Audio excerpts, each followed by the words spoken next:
the hall of justice.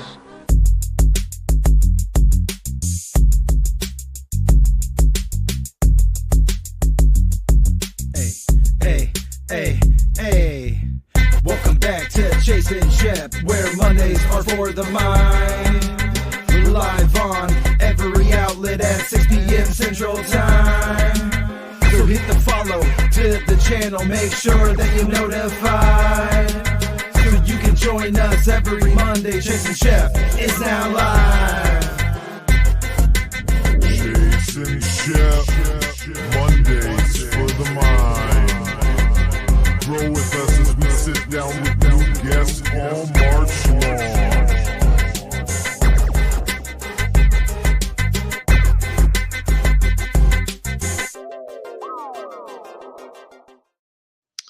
Wow, would you look at that?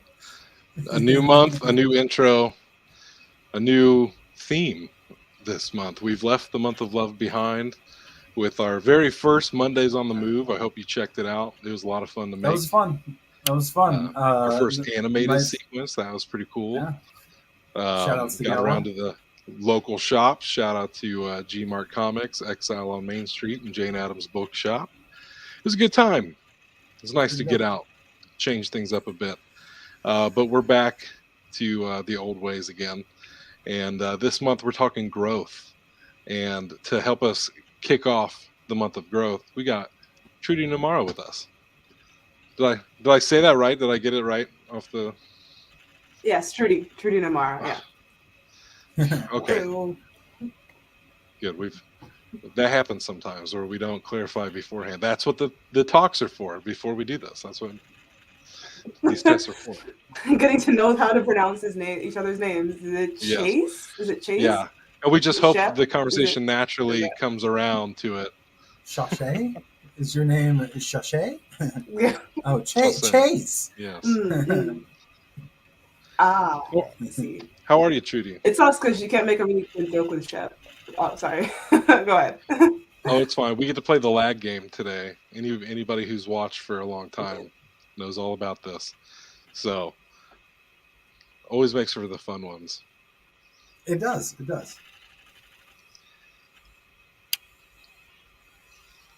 Go ahead, Chef. Or Chase, somebody asked me a question. Okay. Chase I'm always curious what this sounds like on Spotify for our people who don't have that visual on the conversation. They just have a little bit of quietness. What's happening? The suspense is killing me. Okay, well, Trudy, we asked you on the show today, kick off the month of growth, because when you sent in your resume to do acting stuff with Chase and Shep and all that, I was blown away. I was like, what does she not do? I mean, everything that you've told me to do, I mean, you write, you do stand-up. I mean, the list just goes on and on and on. So, I mean, there's so many different places we can start with this. Do you just follow your heart? I think that's the best question I got off the jump. You just follow your heart, like what you love to do?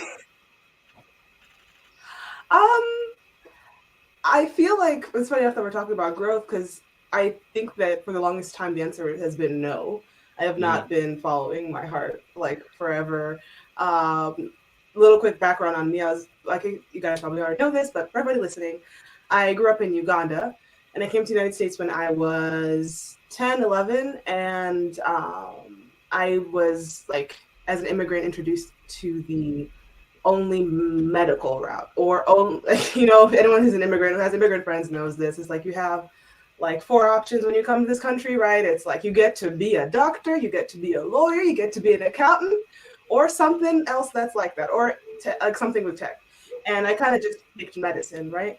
Because I could do it, So I followed that route like since like 10 years old up until like literally 2 years ago. But simultaneously at the whole, like, I had been like really passionate about comedy. I've been really passionate about writing. I've been really passionate about acting. These are all of the things that I had main passions for, but it just gets really complex when you come to the country and you kind of just have to do what your parents are telling you type thing. And it's really hard to break out of that. And so one of the biggest sources of my growth has been separating from what, not just like the idea of what parents want, more like separating from like the yoke of like expectation was what it was. And that's kind of what has led me to have such a diverse quote resume, is because like each step of my journey has been trying to separate from expectation, basically. So that's been my, I don't know if that answers your question, but yeah, that's basically why I have all of these things under my belt. I've been trying to go for my passions, and now I feel comfortable enough to do them because I'm like, yeah, this was nuts. Why wasn't I doing what I wanted to begin with? So yeah. Absolutely. I love that. I had a similar thing not too long ago. I think it was around the beginning of 2020, before the pandemic hit. I kind of made the decision that I was going to go all in on the movie making thing and really give it my all. And exactly what you said, it is very difficult to separate yourself from the expectations of, like, again, like you said, not just your parents, but the kind of society as a whole. Sometimes there's just these certain expectations that you think you got to meet, and it is hard to just say out loud, I want to make movies for a living. That's what I want to do, and some people don't take things like that seriously. I just watched The Fablemans this week. That was supposed to kind of be about Spielberg's life growing up and everything. And there's a scene that hit really hard for me where his dad, as supportive as he is, always refers to the filmmaking thing as a hobby. And he's always like, Dad, don't call it a hobby. This means a lot to me. And it is. It's very hard to break past that. But I think it's important in growth for anybody to be able to follow those passions. Yeah, no, I completely agree. I feel like it's kind of weird, especially for the thing that's really annoying about passions is they don't shut up. You keep thinking, like, at least that's what this has been my problem. I've always wanted to be specifically a writer producer type thing kind of my whole life, but like, I was like, it'll shut up in a second, just like one more year, it'll shut up, like, okay, I'll do good on the MCATs, it will shut up. I'll get into medical school, it'll shut up. I'll be top of my class, it'll shut up. But it did not shut up.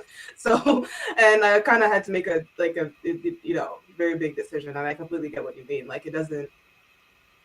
It's I hate cliches, but there's a reason they exist. Like the heart wants what it wants type thing. And honestly, like once you give it what it wants, it's kind of crazy how your life is just better. Like the amount of like ambient serotonin is like, oh, it's not bad.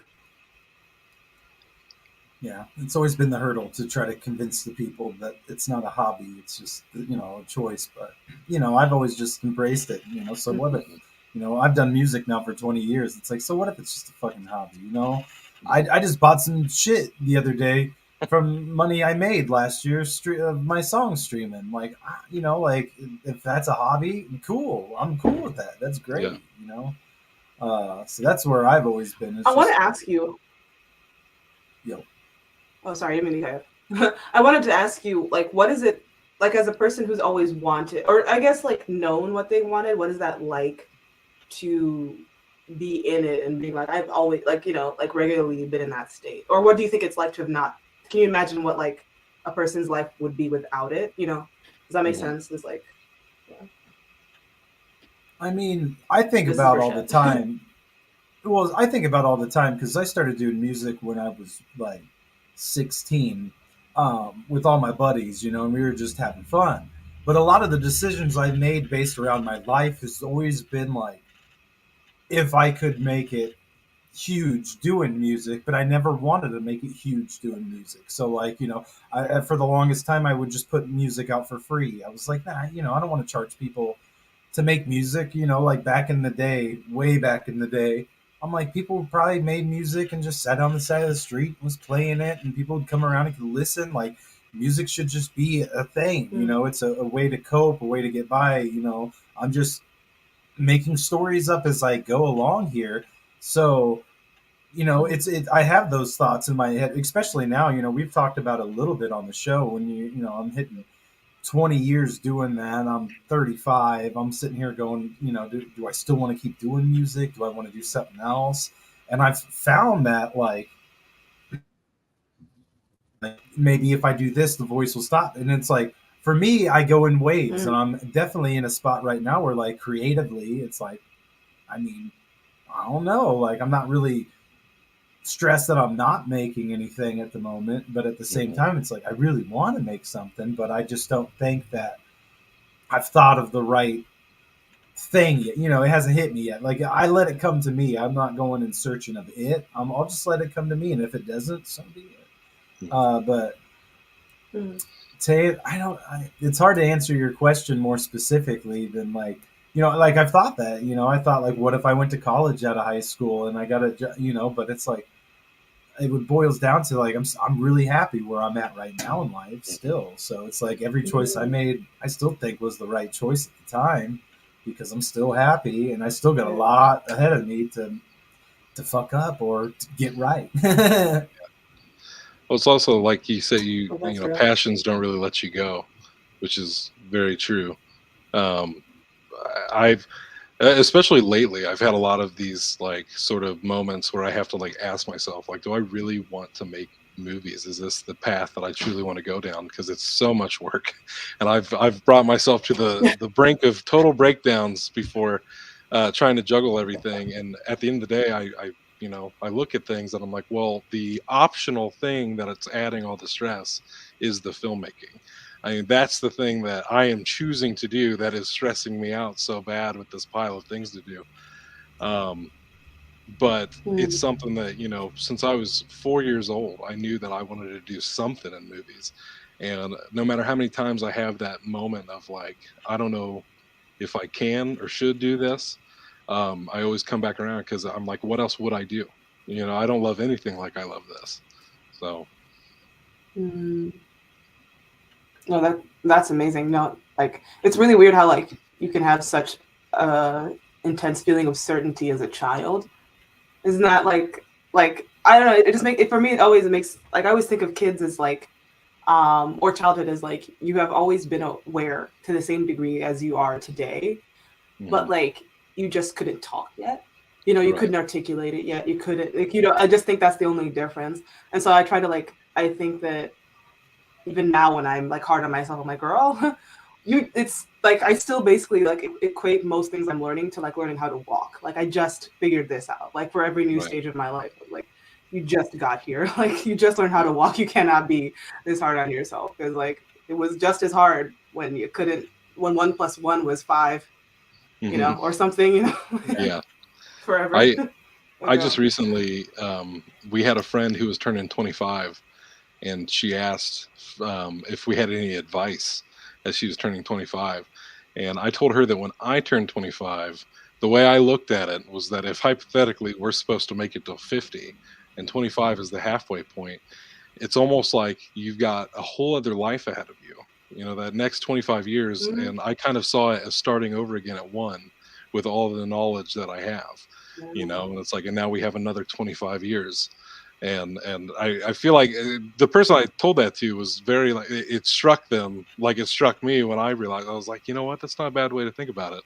That you know you're back to being at square one in a new set of your life, but you have all this new knowledge that you didn't have when you were a kid. Yeah. No, that's a really good way to think about it, actually. Yeah. It is. I was gonna say I do that, but I do that more with like separating out the decades. You know what I'm saying? Like 20s, you got a new stretch. 30s, you got a new stretch. All right, I didn't do my 30s right. 40s, it is. Like we're gonna get it there. Right. Yeah. Hopefully, we get a couple. That's completely fair. No, I think that's a really brilliant way to look at it. No, that was it. There you go ahead. Go ahead, Chase. I don't know what I was going to say. I know that being somebody who's like, you know, when I say that I've always wanted to do the same thing since I was 4 years old, like around the time I was getting out of high school and stuff, you know, everybody's going to college and trying to figure out what they're going to do with the rest of their lives. And everybody starts getting really stressed out that they don't know what they want to do. And they started kind of looking at me like I was some sort of standard. And I'm like, I'm the weird one. Like, I'm the anomaly. Like, you guys shouldn't know what you want to do. Like I'm the weird one who's always known, and I know that it's what's this a bot? Love it, Oh, It's a it's bot. spam. It's a bot. love it. Yeah. Thanks for the comment, bot. It's Twitch Right. bot at least. Yeah, that's new. That's new. Typically, the bots are on YouTube. It's good to see the bots stretching their legs today. Nice. But I completely agree with that. Just trying to be. Oh, I forgot what I was gonna say. I started thinking about the bots, and I was like, man, why are they here? What happens if you actually respond to them? You know, like You know, what happens we've next? thrown I up never many. go to the next step. You never know. It depends on bots. We usually get the Bot. Russian bots, and we usually rock them on the screen. Like, thanks, Russian bots. You know, a couple of days ago, I have like a fake number and I have like my main number because you never know, people are crazy, right? And so I have a Right. Google Voice number, like that's the one I usually give to like people I don't know yet, and that's the one I usually put for like if you're like ordering food online or something, because like they'll like there's just a number to throw away, right? But then recently I started giving my real number, and like God, it's like they crawl out of the woodwork, these things. Like I got a text like literally yesterday. It was like. It was like, hey Juan, where's my car? And I'm like, it's like it's supposed to like get you to respond, and then they're like, hey, and because I responded back because I generally thought this guy was looking for his car, and I'm like, okay, so I was like, I don't have your car, man, it's not me. And then he was like, oh, I'm sorry to bug you. I hope you didn't destroy your beautiful day. And then I got a text a second later that said the same thing. I'm like, guys, like, you need a new template. Like ChatGPT exists. You could make like 1 billion templates at least, and like make this system a lot more efficient. Anyway, that's my thing on bots. Well, I've had my phone number that I have right now since 2016, and I still get calls for the person that had the phone number beforehand, and they're from people close enough. They're from people close enough to this person that I'm like, how have you not contacted them this long? Like, you are grandma right now. You're like, hey, miss you, love you, Graham. Like, oh no, Right. my Now Graham passed away. Now there's a Dave bot in the chat. We got a Dave bot. They're everywhere. At least the Dave bot's Hi, Dave cool, bot. though. Can I get with the bot in the chat? But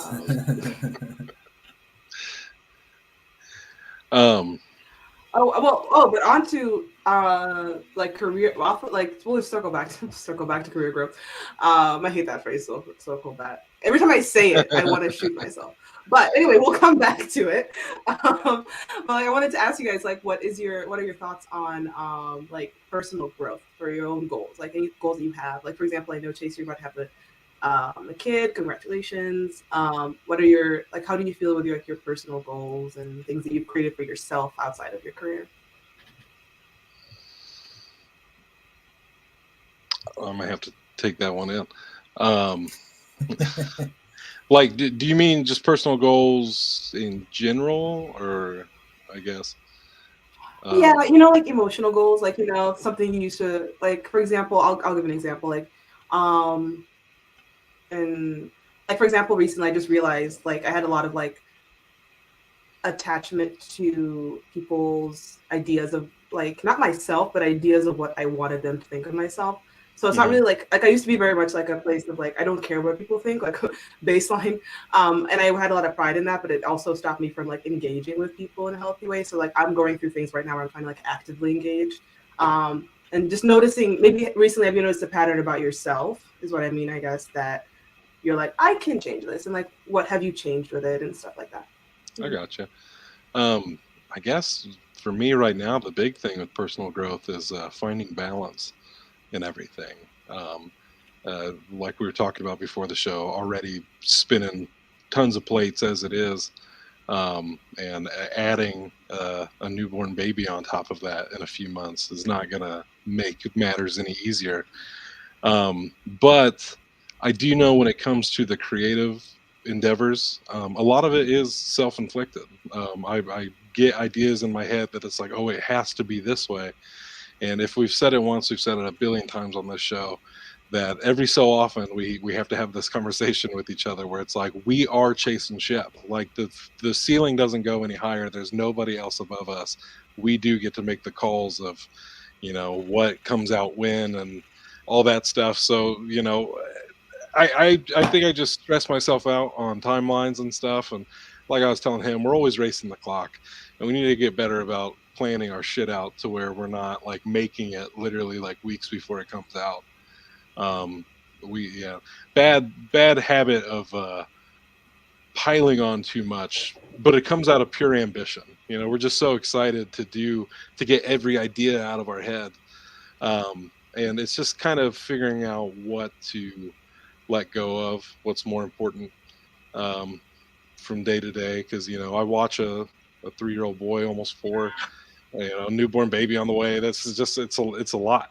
So on top of that, trying to be creative and find the time to cut out to schedule things, shoot things, write things, edit things, it can be a bit much after a while. So definitely just trying to find that balance of, how do I keep my head and not quit at any of this or half-ass one or the other. I don't want to half-ass being a parent and half-ass doing filmmaking when I could, fully be given something my all, so that's what I got. No, that's real. Oh, and whoops. Sorry, Dave Bott, you get 2 today. Oh, I was highlighting them. I accidentally hit a button. It's still staying. Or Dave Bott's craftier than we think. For me, I guess this year, personally, I mean, I really haven't thought of having any like mental or emotional sort of goals for the year. But the one thing that I do know is that, like, I don't know, I've slacked on really taking care of how the outside of my house looks. I got some stuff that's a little overgrown. I could actually get out there and like cut stuff down, and whatnot. So I do know that that's a goal for like the summer and coming up is like, let's make this outside look pretty cool. We got the inside looking good now, so like let's get the outside. The literal growth outside. The literal growth, yeah. Yes. Yeah, I don't know, man. I would like to find. I feel like in doing that, I will find the emotional growth that I can't think of, right now. I think doing that might bring something new. I might feel a lot better, when the outside of my house is looking cool, and getting outside, more in touch with nature, growing things, learning how to grow stuff. There's tons of stuff. I've had strawberry seeds forever, and I've been like, I want to know how to grow strawberries. So maybe this is the year I learn how to grow some delicious strawberries. And and like I said, and a lot too. I mean, I guess I for the emotional side, a lot of that has came with the just the whole argument in my head because coming up on hitting the 20-year mark, like we've talked about here with the music. It's like I like to do things in like a pattern, like a block. So it's like, well, am I going to do another 5 years at least in music where I'm like putting at least something out once a year? That'll take me into my 40s. Do I want to be doing this in my 40s? Do I want to, and how does that look? And it's like a lot of that's been like, oh, well, it's like I don't have to go play concerts. I don't have to go to open mics every week and be trying to prove myself and doing that. Like I can literally just put songs out whenever I feel like it, and people can bop them if they want, or So that's kind of where my year's been with that. Trude, what about awesome? No, that's really cool. I liked hearing both of y'all's. Sorry, go ahead. No, I was just saying, what about yourself? Oh, for like my own like emotional growth stuff? Yeah. Or sick. Okay. Yeah. What is it? I kind of touched on it. Yeah, just trying to figure out my relationship with the other, external to myself, literally people. I feel like like I told you, when I came to the stateside, like I didn't speak English very well, right? So I was often like an observer in most like social interactions. And that also put me an observer into like this observer state, like in my own life as well. And so like I'm recently just been trying to be like more active and more interactive, because usually like I'll just be like chilling. Like I'll usually just be like just like in my own little world, and that like obviously hasn't and that also affected my ability to create too. So I think that the big wake up call for me was like Shep said, like when the muse comes, like you just got to follow it when it comes, and you just kind of interact with it. And I had realized like I had this internal thing where I wasn't really willing to follow what my muse wanted, because I was like, nah, I can't like actually create any of the stuff that I have written, because I don't want it. I like to remain the observer. Like once people, and I'll be more specific. Like I wrote a book. I finished that 2020. Like it's done. Like I could be sending it to publishers if it's just sitting there, and I'm like, I just have always been in a state of like, I have this whole anthology of stuff, and I just don't interact with them inside of the outside world. So for me, my biggest pride and joy right now is like engaging, and like, finally got to meet Chase, like they just kind of like trying to like enter the world and like be an active member. And so that is kind of my current thing with like emotional growth. And Oh yeah. Oh, Dave had a comment. Yep. Can't really working. You know what's funny? Dave, I think I was supposed to be in that documentary, but I think that I was out of town. I'm always out of town, and every time Jesse wants to talk to me, Jesse's the guy who runs ICU Comedy, Jesse Tuttle, and he's a really cool dude, but like I'm just never around. So if we're gonna talk about comedy real quick, I did stand-up comedy. I started senior year. I did undergrad at the University of Illinois, and I started comedy senior year, and that was around 2018, 2017, something like that. And I did really good. Like, but then, like I just brought up, the feeling of being the observer kicked in. Like I'd been I think my whole life I've been trying to fight the tendency to want to be an observer. But when I started doing stand-up comedy, I was no longer the observer. I'm the one discussing, and I'm the one engaging, and that started to freak me out. And I was like, oh wait, like people are actually listening. And I'm like, oh no. And I started to do this like silly back away thing. Yeah, I did it every week for like 2.5 years, and then I haven't done it recently because I travel a lot, because I write a lot, and so I have to always be somewhere getting some sort of content. But I do dearly miss stand-up comedy, and I do intend to go back this year. But I will be back, Dave. March is a march of freedom, so I'm getting really excited for that. So I'll be back.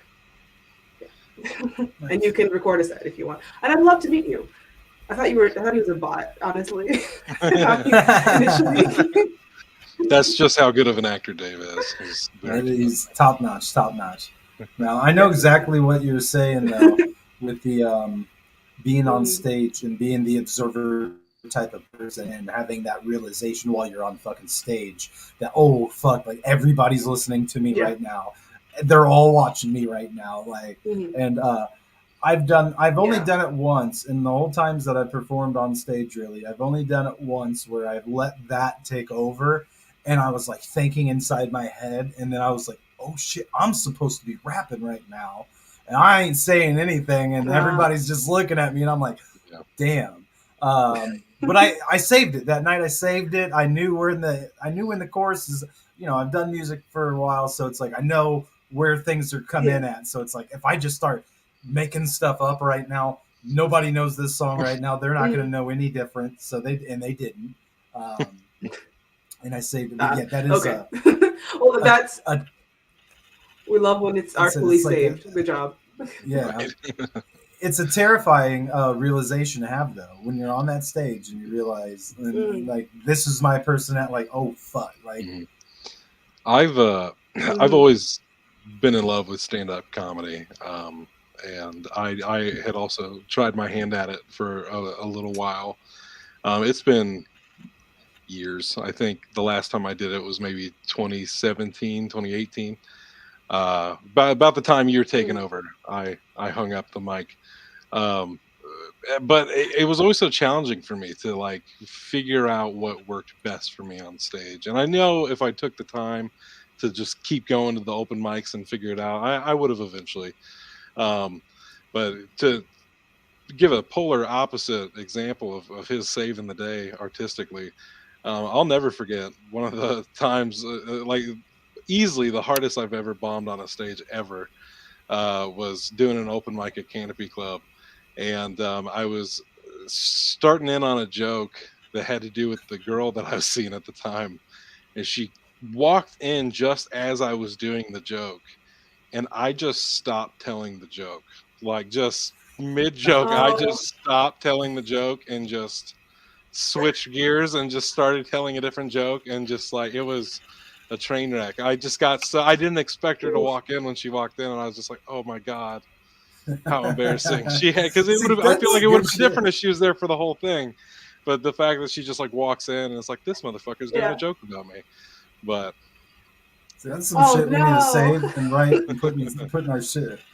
You know, yeah, that'd be a great That bit sounds right there. actually really funny.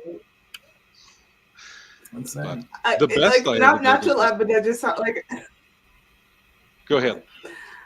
no, sorry. I'm just imagining the scene unfold in front of your eyes. Like you're mid, like, yeah, this bitch. And then it's like, oh, oh, Yeah, never and then it's mind. like, that bitch actually, yeah, and completely had to reverse where I was going with the joke. Um, it was what it's, I'm glad nothing like No, that's that's ever okay. happened That's again. not as bad. But Oh, no. Sorry, go ahead. no, you go ahead. Oh, geez. Okay. What is it? I didn't, something that happened to me, one of my more recent sets, where I like just did really bad was because I didn't know kids were in the audience. And I didn't know I had a fear of children. But like, most of my jokes are like really, really heavy or really raunchy or something like that. And like my whole like career at like doing stand up was like there was never a child in the audience. I was at a bar, I was safe, but I was at this like fundraiser event, and I was like asked to go and be the comic for it, and I was super excited. I was like, thank goodness I can just go crazy, and we raised some money for these. I can't remember the cause, and that's part of the problem. Wait, no. I think it was for. Oh, I remember what it The was. It was kids. like Black History Month or something. But it was like they were doing something with like the Latino and Black community, and so I was like, dude, I got jokes for days. Let's go.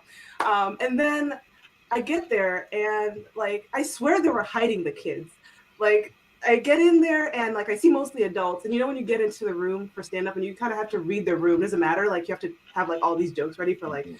it's most women, it's mostly men. I see like Yeah. older people, like Mhm. different races. Like let me figure out, and tweak my jokes around. No kid in sight. I was like, boom, let's go. I get on stage and like 3 or 7 kids appear and they filter into the front fucking row of the damn place, and I literally forget my whole set.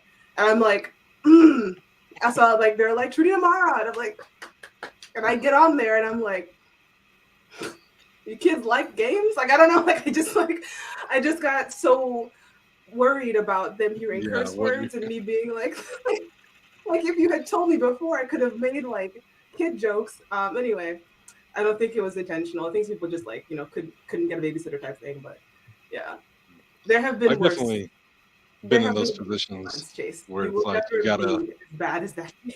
yeah. I've been in a position before where it's like I didn't like pre-read the room, I guess. And I'm getting up there and like I'm doing jokes like almost exclusively about Wu-Tang Clan and kung fu movies in the moment, because I that was a lot of what was going on in my life at that time. So I'm talking about that, and Yeah. I lock eyes with the front 2 people in the audience, which just happens to be like the only black dude and the only Chinese dude in the whole place. And I'm just like, here I am up on stage just doing nothing but jokes about rap music and kung fu movies. And the Chinese dude after the fact schooled me in kung fu movies. He had to set some records straight. And I'm just like, I feel like such an ass Oh no. after the fact. Like I did not gauge this room at all. Yeah. And that's why I'm glad I never did Comedy comedy. It's comedy's the scariest engaging. thing. I commend anybody who does comedy, like really does comedy. because it is by far like if somebody was like, "Hey, you're giving the State of the Union tomorrow," I'd be like, "Let's go, let's do it." But if you're telling me I got a 15-minute set Yeah. on a stage, absolutely not. I refuse. We need every I kind of think person. Because like, go ahead. I was gonna say I think I'd have to do the Chris Farley method and just be obnoxiously loud and make funny noises and hurt myself. That's Probably It's like, Chris real. Far, yeah, Chris That's a type of Farley. comedy too. There's an audience for that. mhm. As I say, like blend him with like Jackass on stage, and I think people would they'd at least be like, "Well, he fucking hurt himself. That was funny." When all else fails. Just hit the Steve. Yeah. Oh, hey, you want to see me staple my nutsack Yeah. to my leg? Like, yeah, okay. Everyone's like, yeah, Jokes didn't work. Okay. Like, another one. Do another staple. Oh no, no, I forgot what I was gonna say. I get stuck on visuals. I'm like, wow, this is intense visual. Those no, are the, but those are the interestingly enough, though, comedies I like grew I up have on. not, I don't get stage fright. Oh, sorry, go ahead. Oh. I'm No, sorry. you're good. Go ahead. I don't get stage fright. Like I think like the levels of dissociation in this mind, like I am not thinking about who's out there. Like my thing is I'm always like my worst critic, and that's like I guess the topic of growth is I'm always like I'm never scared of what people are gonna worry or say. It's more like what are you think of yourself later? I'm like whoa, so like we're it's a growth. Right. I feel like I get stage fright. I get stage anxiety. I just start thinking of dumb shit in my head. Like I don't want to jump up and down because what if I jump up and I like one of my legs goes through this fucking stage right here, and, you know, and I'll be like, so I should probably not do that. And then I'll be like, oh, people are probably like looking at me staring at the ground, thinking, what the fuck is he looking? Oh, I should probably look, you know. So I don't know. Yeah. I don't think I've ever really had stage fright per se. I've there've been a few moments where like I learned about myself when it came to like doing like stage theater. Um Once I Mhm. learned the lines in the book, I could not look at it anymore. Like as soon as I put them to memory, I had to get rid of the book. I had a cousin who I would do plays with, and he'd be behind the curtain like every time before he goes out on stage, looking over his lines, and I couldn't do that because anytime I did do that, I would forget everything once I got on stage, and then I'd just be fiddling with my thumbs like I don't know what I'm supposed to say. At least, luckily, when that happened later in life, I at least had the wherewithal to keep the scene going. One time I forgot the mail, and I was the mailman. They're like, "You forget something?" I'm like, "I don't think so." And they're like, "Are you sure?" I'm like, "Yeah, nothing. Thank God I was the dopey mailman." Oh, it worked for the joke. Then it's all good. It's all. I love plays, but I was just recently in one actually for Parkland. Like they had one in October, and I was like leading that one. But I love the theater because it's such a weird form of production where you have to remember everything all at once every time. I kind of like as I was doing the play, I was like, man, I miss scenes. I miss just being able to shoot a scene, the same line, same set of lines a couple of times. You know, you get like addicted to that when Yeah, you're shooting TV or television or movies or whatever.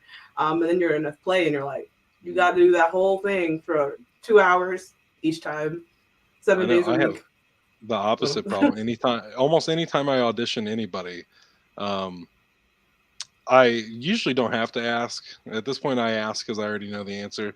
But like the way people will do a read, you can tell if they are theater people or if they are film actors because there's just such a big difference, and it's the theatrics. the projection.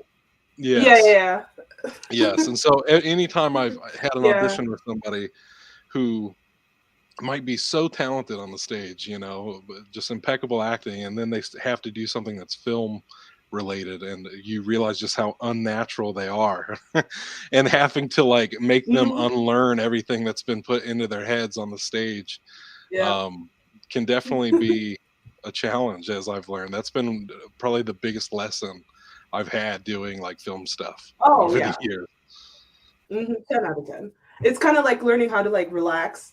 Hmm. I've been doing back and forth like the past like couple years, and like I've been like from like since like high school, and I've been like doing like because like I direct my own little short things, and then like I work with other people on theirs, and so like the difference of like having a camera like this close to your face versus having an audience like 100 or Yeah. 30 feet, 100 or 30 to 150 feet away is like so different. And like you're completely right. The way they train you in theater is like you have to be like, "What? I can't believe that happened!" And it's like, Yeah. who actually reacts like Yeah. that? And then like you're like a lot of it's with your eyes, and I really enjoy Yeah. like acting for TV or like movies or anything, because it's just like it's a lot more your eyes and like your facial expressions, and like you can really be super intense just like with those alone, and it's so fun. Yeah. I love it so much. Yeah, Tim. That's why, as I was saying earlier, I'll put myself in these situations where I feel so stressed out by the creative stuff that we're doing that should be the most fun. But it's because we always set that like ticking clock on things. Whereas, with Flip and Susie, um, eh, this is the first time doing something a little different. This is also, like you were saying earlier, that you and your partner were wanting to start doing some more serious projects and submit. That's what Flip and Susie is to me. We're doing something a little more serious, something I'm looking to submit to film festivals and everything. But I was very adamant about acting in it just because I wanted to do that.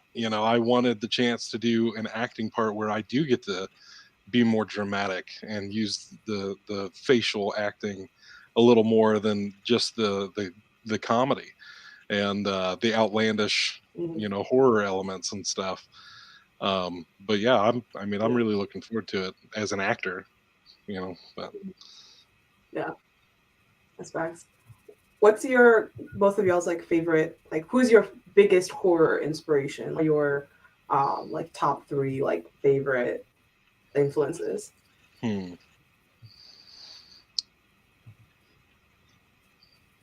It's easy for me. Well, then you go ahead, bud. I mean, Bruce Campbell has got to be at the top of that Yeah. list. You know what I'm saying? Like for me, especially coming in the stuff we're doing acting wise, Hmm. yeah, all day. Um, I would also say Matthew Lillard tops that. I mean, come on, I he can see did that. great. Okay. Yeah, he did great in Stu and Scream. Hmm. He did great as Shaggy and Scooby Doo. Yeah. Like those. 13 Ghosts. And I'd say probably this one's not. This one's not. Well, if we're going in horror, I would say. Um, hmm, Probably I would Robert England. Robert England, Freddy Krueger. That was very influential in my life. I only have three, so I don't want to waste Uh-huh. them. Uh, but I know that I feel like I'd have to go with Rob Zombie because he was responsible for getting me into horror. His remake of Halloween was kind of the door into everything else for me, which obviously led to John Carpenter, which was huge. All of John Carpenter's stuff was huge for me. Um, and then I would almost say I would have to pick a movie in particular that changed everything for me horror wise. That was Cabin in the Woods. That's one of my all time favorite movies. Ah, And as soon as I saw it, it not only from a horror perspective, but just as a lover of storytelling, I just was blown away by this movie and how I think the biggest lesson to take from that is, and Edgar Wright does a good job at this too, that if you know the rules, you can break the rules and you can lean into cliches. You shouldn't be afraid of the cliches. Once you know how to master those things, you can warp them into all sorts of new things. And that was a big game changer for me. mhm.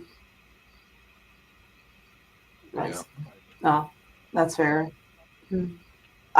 Mine are like you know what, I asked you all this, and I was like, I don't even know if I got 3. And like, as y'all were talking, I'm like, wow, they just know their names off the top of their head.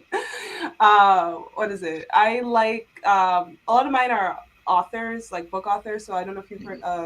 He doesn't explicitly write horror, but like he writes very creepy shit.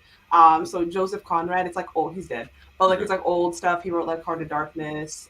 It's like that one's about basically like colonization in Congo, but he does like a really, really good job describing nature in not as terrifying way. Like he just literally is just like, it's just green. Like he will just like the way he'll describe the way their landscape is can be really haunting just by just naming what's there. And so I really like the way that, so I tend to like authors and creators who just make terrifying the simple. Like simple things are the most terrifying thing. Like the way that like dirt collects on the outside of like a pot or something, you know, like just like the way that you can like zoom in on those and like those really simple things to show decay and like, you know, just like really cool things like that. So I really enjoy artists who do that. I like I like Takashi Shimizu, the director of Grudge, the original creator of the Grudge movies. So I love a lot of Japanese horror. I feel like it like partners a lot with showing how nature is both evil and the savior. And also like obviously Junji Ito, that's the guy who makes like who made that video game everyone likes, but like he mostly writes other like Japanese horror stuff. So those are really, really good for me. What particular aspects of those creators that you mentioned like really like made you feel like, well, I mean, you mentioned Cabin in the Woods and what you liked about it, but Shep, well, I feel like I have to why you like add like an addendum, I guess, because when you said an author, I don't know why I wouldn't have done. I feel like I just need to take the Rob Zombie, John Carpenter thing and just squeeze it into Halloween.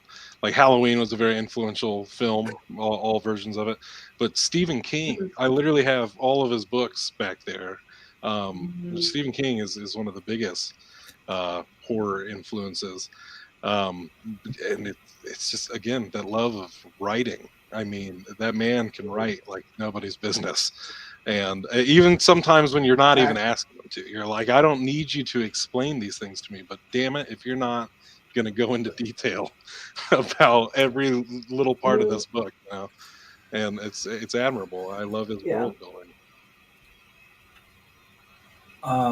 So I guess for me, a lot of those were just like so the people with mine was you know, like Bruce Campbell and Robert Englund. Those were like Evil Dead, Nightmare on Elm Street. Those are just movies that were on television a lot when I was growing up.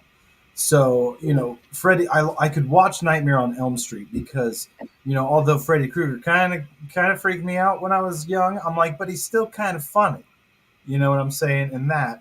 And Bruce Campbell was just because he was just, he looked like he could be me. You know, he's an everyday guy, you know, in my opinion, that just somehow found himself in a movie and with a director that kept being like, hey, come be in this movie. Hey, come be in this movie. And then people realized he could do some serious stuff and he could do it. And he just made a career out of it. But he doesn't look like the type that you would see there.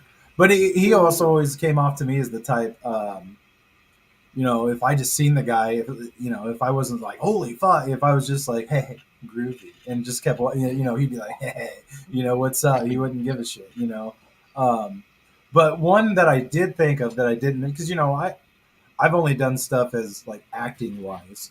But with what you guys were saying, you know, if I was going to go into direct something like a director that really, from when I was young, that I loved was Alfred Hitchcock.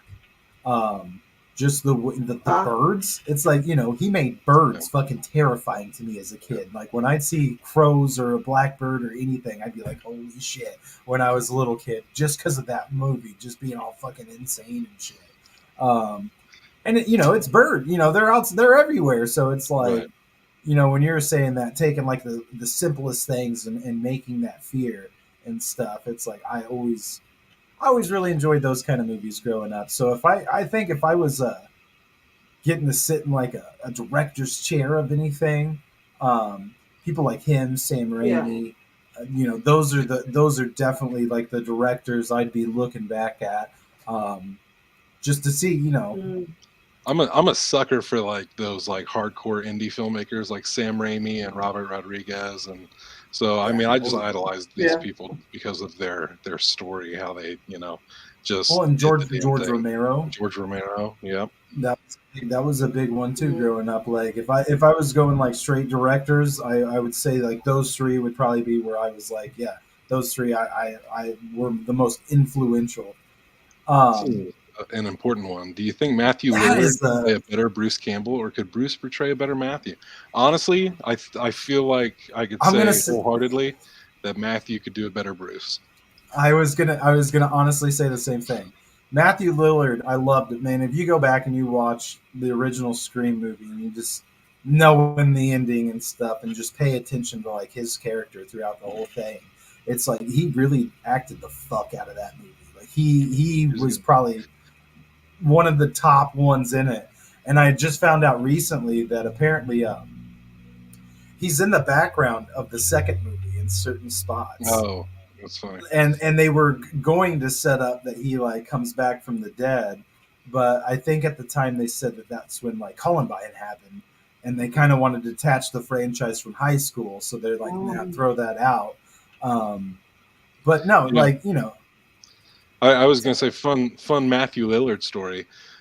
This guy that I used to know was a professor at UCLA, and taught theater there, and was the teacher for actors like Jack Black and Cal Penn and all sorts of people. And one year he was directing a production of Midsummer Night's Dream, and there were roles for I think like 12 men, and 13 men auditioned, and the one that didn't get the part was this total stoner burnout guy that he thought was going to go nowhere in life, and it was Matthew Lillard, and he didn't get the part in the play, and then would go on to play one of the most famous stoner burnouts of all time. So well, yeah, and that's why, like, as a coming from an actor's perspective, like I've always had mad respect for that dude because, yeah, he killed it as Shaggy. He killed it as a literal like high school killer. And but my favorite, like, he was in one of my all time favorite movies, which is SLC Punk, where growing up, I was in that. I was a little punk kid, skater kid, doing my thing, and getting to watch that movie and that the whole overall tone of that is basically like you're gonna sell out eventually. Like everybody's got to grow up. You gotta give in. Like the system is in place, and there's nothing we can do. And just there's just a lot of themes within that movie. Like I thought that's the movie when I saw that, I'm like, this motherfucker can act, okay, because that made me feel things at the end of that movie. if I could like, pivot the conversation from horror, what are some of your favorite like stand-up comics and stuff, or like specials or anything? Oh man, mine have grown as we have with so funny enough, I used to watch so much Louis C.K. pre-problematic era, just really good. Right. I loved it. Like I even watched the show a little bit, the Louis show. Yeah, like that was like he was like one of my favorites forever. I can list them if it would be easier. Bill Burr is really good. He's really grown. I've been very surprised to see how he's grown. Because let's just list first, and then we'll come back. Bo Burnham is like really top. He's like, one of those like depressed comics who are just been doing happy shit for like most of the career. And then like everyone, like when his new special came up, everyone's like, he's depressed. I'm like, yeah, like Yeah. So it was just very fun to see how he. I was like, the signs have been there, because everyone was used to his like funnier, like when he played the piano more like gingerly and stuff like that.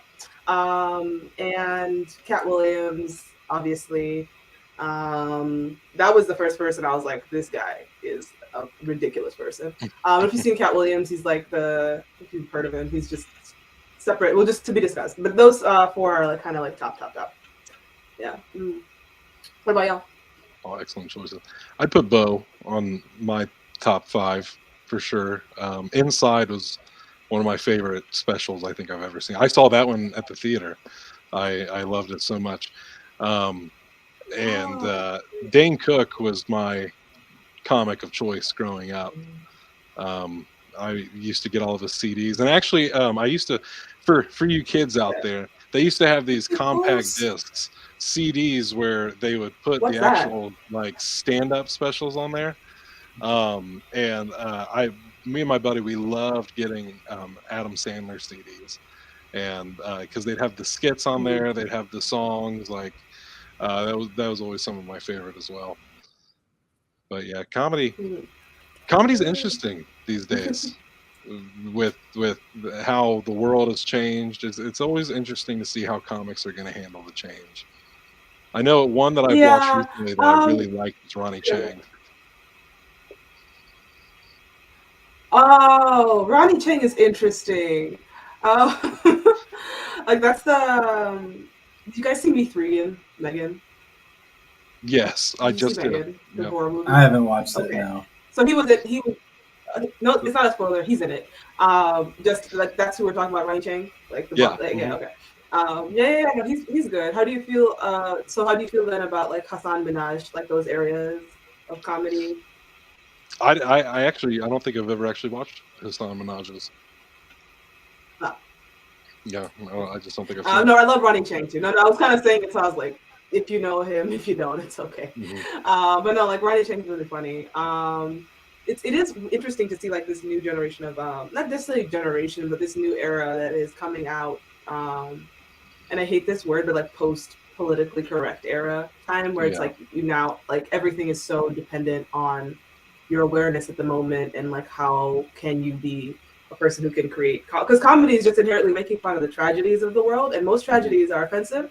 And so it's kind of like how can you really create comedy in a way that is going to not piss anybody off, other than being who's that? I don't remember his name. There's like this clean comic. Anyway, but yeah, no, it just seems like we're in a very sensitive time period for everybody. So one thing but that not to say that it's not important. It's very important. But yeah. One thing that I've recently found in comedy that just hurts. I feel like one could say this about musicians, actors, or whatever, but I feel like stand-up comics have a time limit. I truly believe that. I think some people can keep doing comedy forever, but something that I've seen frequently, I just watched Chris Rock's special that he did the other night, and he did the same thing that Dane Cook did with one of his last specials, which is like, it was almost sad to watch. You know, like it was sad to watch in the case of like, it's almost like the whole show was less about telling jokes and more about being like, look at me, look who I am. Like I'm, Chris Rock, I'm Dane Cook. Like, I laugh at me because I'm like one of the best that there is. And it's just so hard to watch. Like, it's just so depressing to watch these comics that used to be so funny just being like, I'm still important, I'm still here, I'm the greatest of all time. And it's like, this isn't comedy, this is you gloating for an hour, and it's just painful. I completely agree. There's like definitely a shelf life, and but it's not a mandatory shelf life. It's just you have to evolve with the audience you're working with, and you can't just expect to come back in like 20 years later and like think that everyone's gonna just be excited to see you. Like people, like there's a region of watchers first of all, so duh, and then second of all, like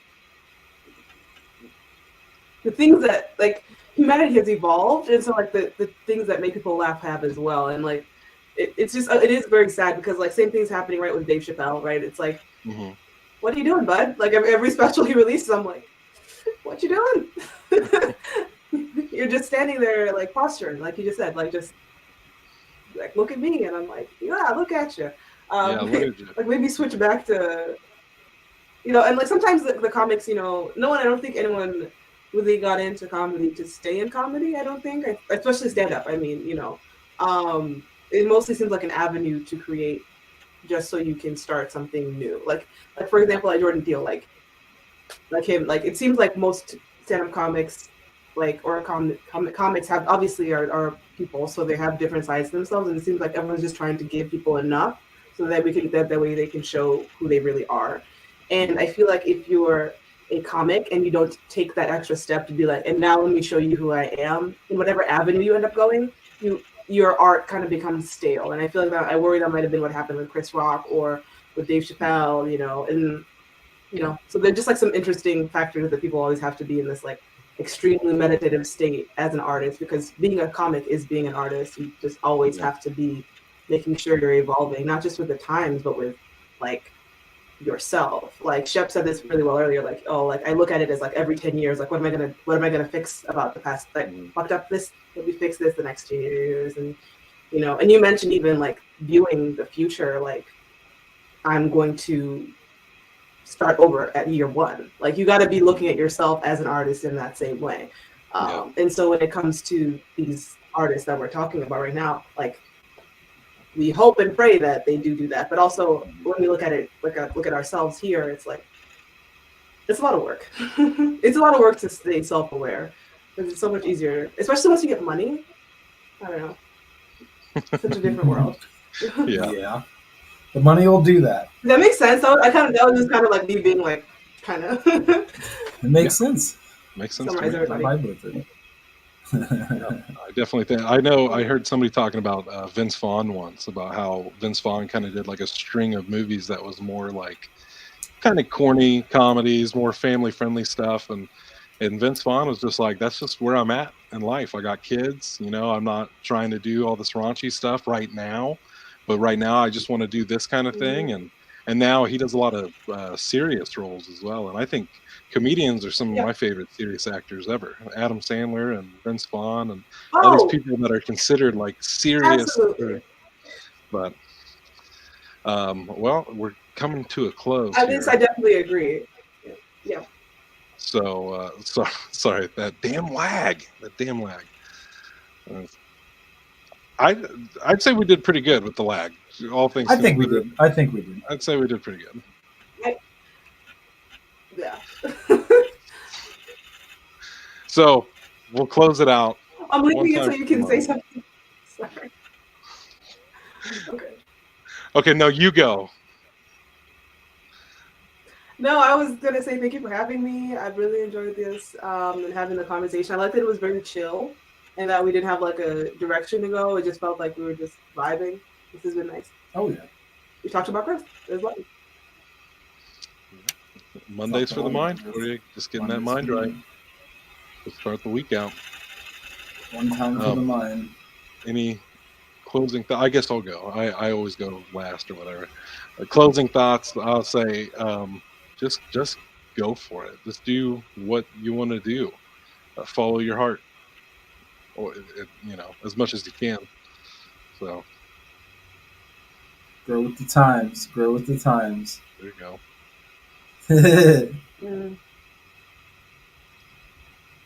And then I'll say. And then for like anybody, are you? I'll just say it. Okay. So like I was saying, like for anybody who's listening or just trying to figure out whether or not they should go for whatever they're trying to go for, like we just talked about throughout this whole thing, the answer is yes. It absolutely sucks more to not do it, even if like there can be so many factors stopping you, especially if you come from like a hard culture or from a world where your opinion isn't ready to listen to. You are the only person whose opinion you will listen to ever that matters, because it's you. You live with yourself. You've lived with yourself your whole life. You were born with you. Kind of all you got is you. And so like really valuing that and not resenting that would be the best way to start knowing how to go after your passions and start to really grow with not only your career, but also with like your personal things you want. So that's how I understand it. Awesome. Thanks, guys. I love it. Love it. Thank you very much for joining us, Trude. It's been thank you. Fantastic conversation this evening. And until then, I guess we'll see everybody next week with Weston Hasty, aka Magic Man Mo. And well, great chat. It was really fun to learn more about you, Trude. Next episode, can you take us through your complete David Spade collection, Chase? I don't even know if I own a single David Spade movie.